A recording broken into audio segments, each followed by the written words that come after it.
Ladies and gentlemen. Roll the camera. Okay.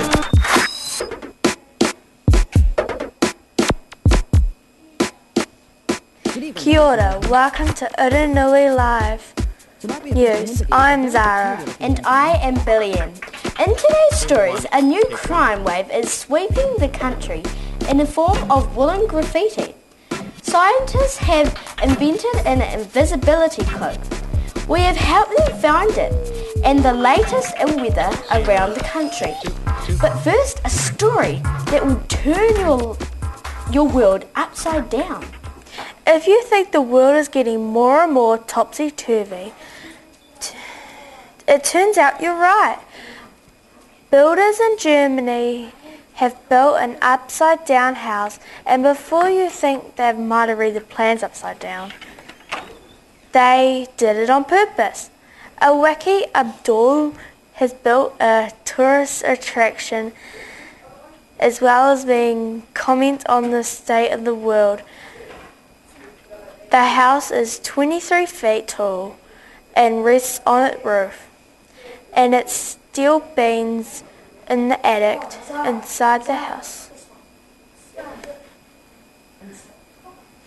Inside the house, there are beads screwed in the ceiling, upside-down wardrobes, and upside-down kitchen, even upturned bathrooms, though it's known as anyone has tried a bath in it or go to the toilet. Normally the house like this would take 3 weeks to build, but this one took over 4 months because workers keep getting confused by the strange angles and many walls. Many tourists visit the house complaining of feeling sick just after a few minutes inside. Now across to our reporter Libby, who's inside the house. How are you feeling, Libby? Pretty dizzy. Thanks, Zara. I'm here with the owner of the house, Tatum, and I am feeling really dizzy. So Tatum, what made you decide to build the upside-down house? Well, I've always been a bit topsy-turvy, so I decided to build the house, as you can see by... As you can see... No, but I didn't... By my hat.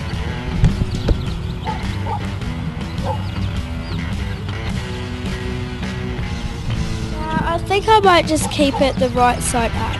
What comment do you feel the house makes about the state of the world?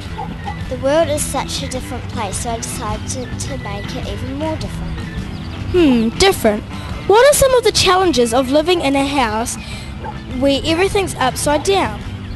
Well, of course there's going to the toilet, and that's a different story. And I haven't had much success with having a bath, and I don't think I'll try having goldfish again. I don't think I want toilet water all over me. So the next time I see you, will you be walking around the house on your hands? Nah, I think I'll show you that trick later. Well, thank you so much for joining us. I'm Libby for Urenui Live News. Back to you, Billy Ann, in the studio. Thanks, Libby. Even watching that makes me feel like vomiting. And now for a story that is truly out of sight. Look out, Harry Potter. The world of scientists is catching up to the world of magic scientists in Europe have created an in 3D invisibility cloak, which can hide objects by bending light waves. It has been found that light can be controlled using special tiny crystals that makes objects disappear. So far, scientists have made small objects such as coins disappear, but hope that it won't be long before they are hiding cars, planets, and even people people have always dreamed of making themselves invisible. One top scientist says the possibilities are endless, and we are very excited how scientists inventing the invisibility cloak. The scientists have been having trouble finding it. As soon as we put it down somewhere, it just disappears.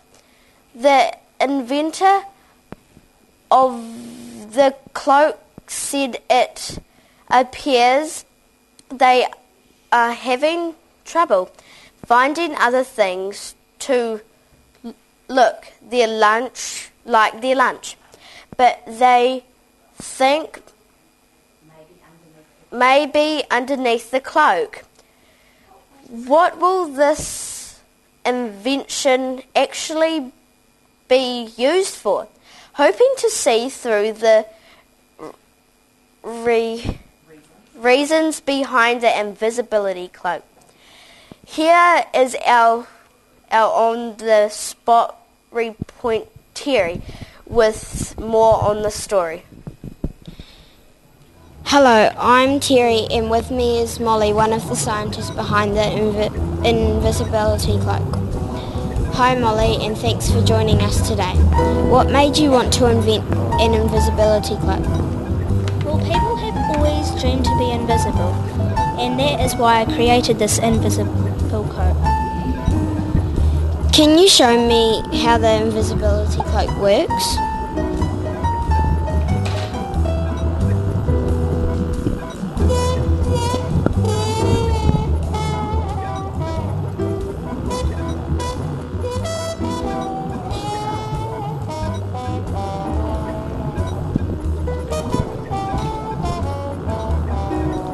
What do you hope the cloak will be used for? I think this coat will have many uses.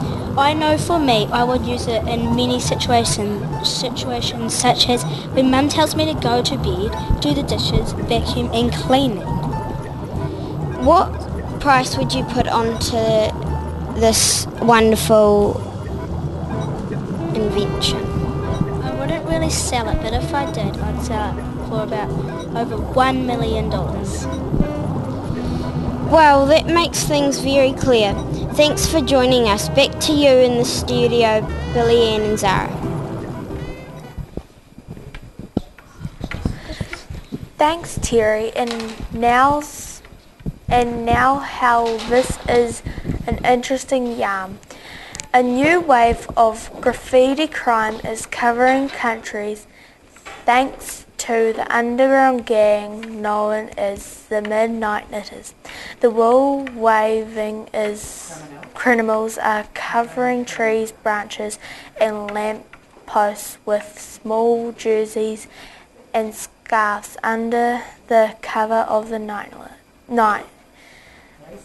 Police say the knitted activities of the gang are illegal because the woolly crimes are being done on public property without permission. The popularity of the wooden graffiti is growing. More and more public objects are being wrapped up every night, but the problem is growing. Police say and warn if the Midnight Knitters aren't caught soon, every tree, lamppost and traffic light will be covered in the country will be warmly dressed against the cold. The problem spinning out of control, and a close-knit group dyed in the wool criminals. We're stitching together a case, but it's not seamless. There is no real pattern to crimes. A police spokesman said today, so far the criminal knitters have escaped arrest and continue to pull the wool over the eyes, both public and police. Now we go to the secret location with our investigative reporter Henny Moore, who has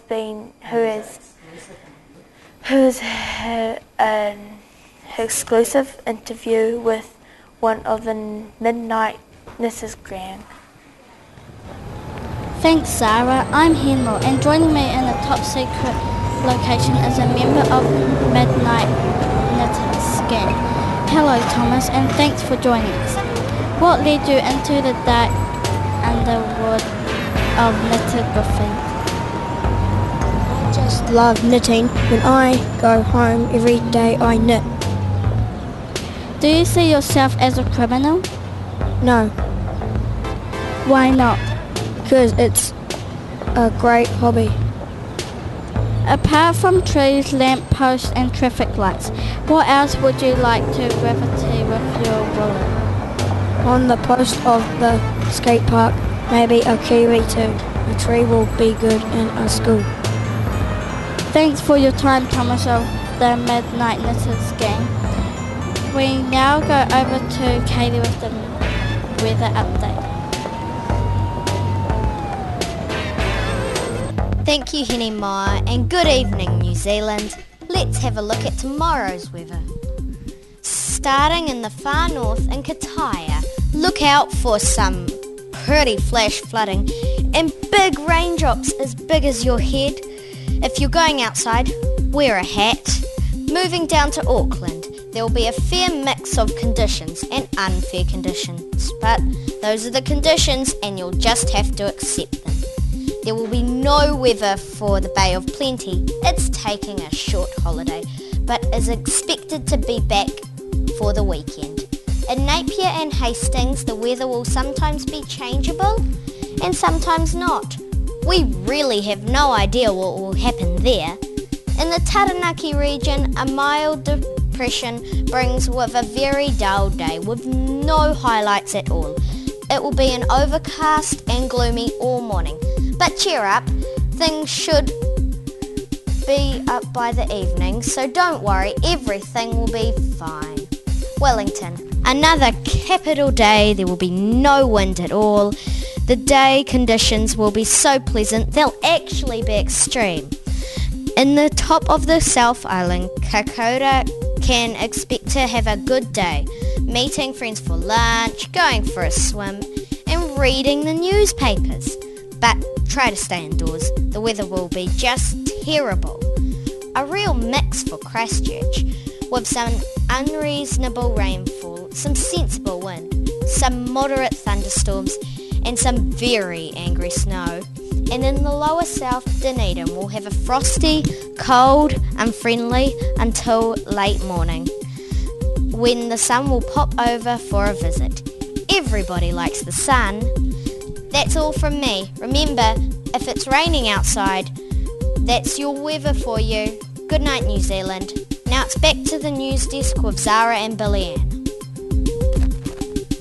Katie, well, that's all the time we have for time for now. We hope you've enjoyed this evening's broadcast. Thank you all for watching and we'll see you again next time. Until then, I'm Zara. and I'm Billy Ann for Urenui Live News. Goodbye. E no hora. Ladies and gentlemen. Roll the camera. Okay.